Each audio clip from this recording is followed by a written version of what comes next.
इराणवर अमेरिकेच्या हल्ल्यानंतर सिरियातील अमेरिकेच्या लष्करी तळावर हल्ला करण्यात आलाय। इराणने या हल्ल्याची जबाबदारी घेतली नाहीये। मात्र अमेरिकेने युद्धामध्ये उडी घेतली तर मध्य पूर्वेतील त्यांच्या लष्करी तळांना लक्ष्य करू असा इशारा याआधी इराणकडून देण्यात आला।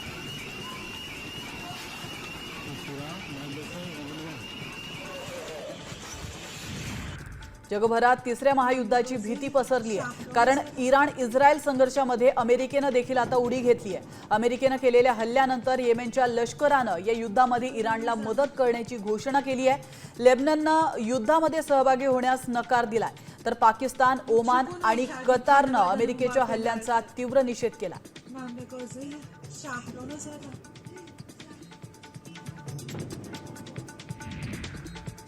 इराण विरुद्ध ऑपरेशन मिडनाईट हॅमरसाठी अमेरिकन एअर फोर्सने भारताची हवाई हद्द वापरल्याची चर्चा सुरू आहे। अमेरिकेने शनिवार आणि रविवारच्या मध्यरात्री इराणच्या फोर्डो, नतांज आणि इस्फहान या आण्विक प्रकल्पांवर हल्ला केल्याचं आपण पाहिलं।